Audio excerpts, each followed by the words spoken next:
If you're plugged into social media, chances are you've run into these types of words and symbols, coded language to avoid detection by the algorithm. This is a stand-in for the word kill. This as a stand-in for the word porn. This is a stand-in for the word sex. And let's not forget the use of certain vegetable emojis as stand-ins for body parts.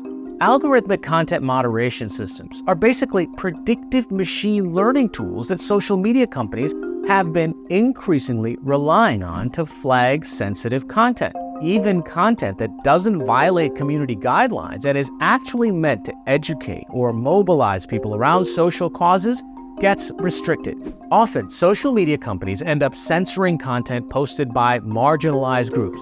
For instance, Instagram and Facebook have both been caught censoring posts by LGBTQ creators and content posted by activists promoting anti-racism.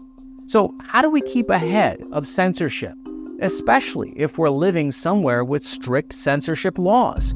A bold new simulation in virtual reality aims to show us just that.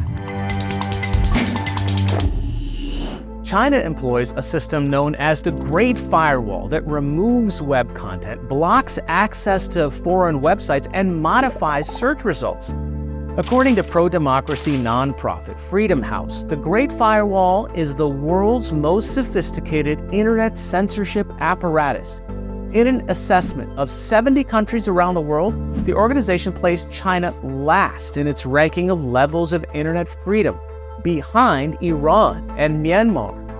Not only does the Communist Party of China censor online information through monitoring systems and firewalls, it also uses threats of violence and detainment to control the flow of information.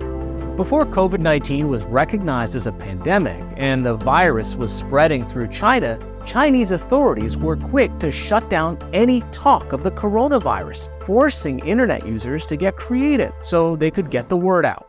Chinese people fought really hard against their government censorship to trying to more people knows about the COVID, knows about the virus situation. And the way they are fighting is really creative and courageous. And honestly, I just think they are really badass. That's CM Queen, a video game developer and virtual reality filmmaker from China. He's created a VR game that simulates the experience of being an internet user in mainland China who's fighting against algorithmic surveillance and censorship. He joined us using an avatar to protect his identity. I just want to keep my identities not revealed so I could keep making projects like this without worrying too much about my personal safety. The game is called Christine Is Not Well, and it is a wild ride. It's one thing to hear about internet censorship and the efforts to combat it, and it's a whole other thing to experience it in virtual reality. You're invited to join a new social media platform called Owlet, which is marketed as a space with only positive energy. And at first it really seems that way. It starts out as a fun, cheerful platform. You're greeted by the site's mascot, a large animated owl, and then you're faced with post after post of fun, interactive content. There's a well-muscled dog leading you in a workout and language lessons being offered by 2 reindeer. There's a pickle dressed in cowboy gear offering stock tips. There's ASMR posts and a monkey teaching you HTML coding, and much more. You're even introduced to a pop star named Christine, who drops a new hit song and treats you to a musical performance. And then, things start to go horribly wrong. Christine tried to leave the platform, but she's promptly replaced by a lookalike, and Owlet users become increasingly concerned for the real Christine's well-being. The Owlet users who express their concern and start typing Christine is not well on the platform are quickly censored. Suddenly, the friendly wide-eyed owl turns into the platform's sensorial overlord, lasering any words of concern for Christine's well-being out of existence. That's when the VR game transforms from a happy, colorful, positive vibes only space into a battle of speed between free speech and algorithmic detection. Users are forced to come up with more creative ways to express their concerns for Christine while getting past the censors. Letters are changed, replaced with symbols. Christine is not well is spelled out with currency symbols, then translated into a combination of Chinese and Portuguese. Then it's expressed with emojis, written in Morse code, barcodes, QR codes. The faster you can work to get creative with your letters, the faster you can outsmart the AI censor. I think it's a game that's inspired by a COVID story. Like the virus was already spreading in China, and like Chinese government was trying to cover it up, so it makes them like less bad. During early days of COVID in China, if you post anything online that has the word COVID or virus in it, like your post is basically getting immediately auto-deleted by the algorithm. Because there's always like automated censorship going on, and they could detect certain words, because like the word virus or COVID is in the banned word list. If I type the word virus, but then I use the one for the I and something else for another letter somewhere, the algorithm's going to be pretty smart enough to catch that, right? Yeah, unfortunately, yes. Government censorship doesn't really end at the Chinese border. So even though you do not live in China, even though you're not Chinese, there are still like all different kinds of ways Chinese government could get you if you say things that could upset them.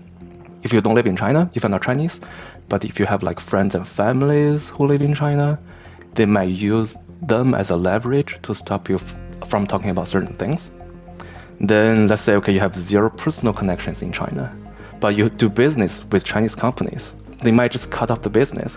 And those kind of ways could be very nasty and creative.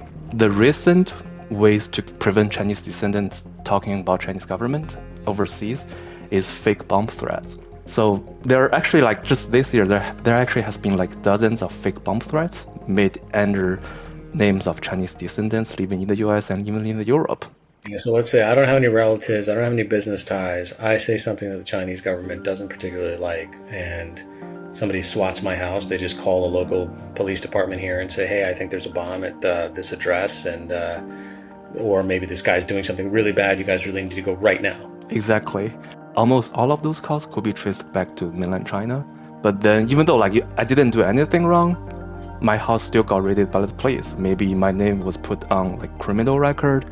It might took me months, if not years, just to get my life back to normal. It's just really scary. China goes well out of its way to censor any mention of the Tiananmen Square massacre in 1989. So online users in China refer to it by its date, 4/6. In 2019, on the heels of the global Me Too movement, China blocked users from posting the hashtag. So internet users use the phrase rice bunny, which is pronounced in Chinese as Me Too. While gaming the algorithm is clever, it's also a necessary tool to spread critical information in countries where online free speech is heavily controlled. As Siem's game shows us, there will always be brave people finding new, creative ways to outsmart this technology to keep the free flow of information going, even if it means putting themselves at great risk to go up against the world's most sophisticated internet regime. Until next time, I'm Hari Srinivasan, and this is Take on Faith. Thanks for watching.